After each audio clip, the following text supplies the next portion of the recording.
My story starts about the age of 5 years old. I had my first drug, which was marijuana.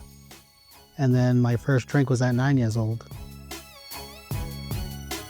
My mother was unable to take care of my sister and I, and she was high on heroin and crack cocaine. So I ran the streets of Brockton, meaning that I joined a local gang in Brockton, Massachusetts.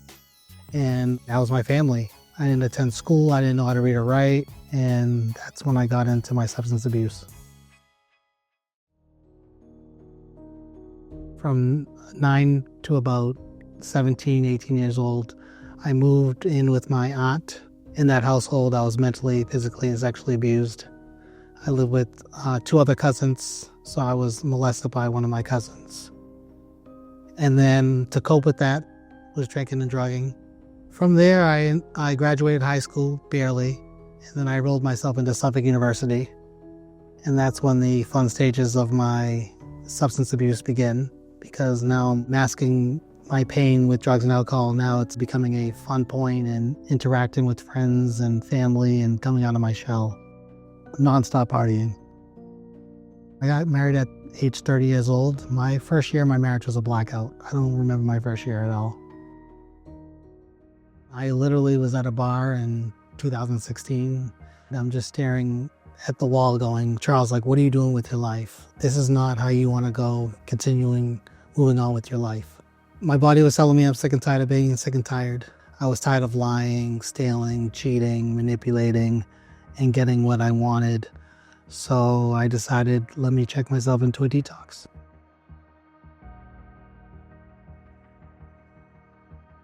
The mental health issues didn't come about until I was 1 year sober. I was feeling hopeless after that 1 year because I just felt like I did it. I completed a year, now what? I was just still stuck in a depressive state and I wasn't self-medicating anymore. I was going to commit suicide. A week later, my ex-wife told me she was pregnant with our daughter. And for me, I took that as like a special meaning to my heart because a week ago I was going to kill myself. A week after I'm finding out I'm having a baby girl.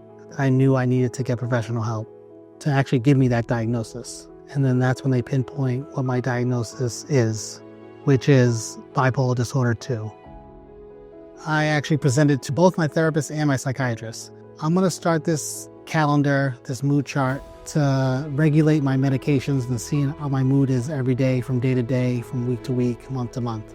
When I do my chart daily, it helps with my basic mood. Am I happy? Am I sad? Am I mad? Angry? Whatever it is, whatever mood that I'm feeling on that day, can I change it the next day? At this point, I've been clean and sober for 8.5 years. I have a life that's full of happiness. I'm remarried. I have 2 beautiful children. I work as a scientist for cancer research. I live one day at a time. Keeps me away from my drink, my drugs, and focusing on my mental illness and my well-being. I'm helping people that need help. I believe I can be the outlet to help them. Give them hope, give them reason, give them purpose. So me blogging every day on social media, Facebook in particular, it gives people that they can identify what I went through or what they're going through and how they can overcome that. I ended up being like a vessel or a spokesperson of getting the message out there of not to be afraid, not to have the stigma of mental illness. If I can do it, you can do it. And I was always an outgoing person and someone that was vocal. So now, if I'm on the opposite end of my addictions and my mental illness, now I can spread that hope and message that it does get better.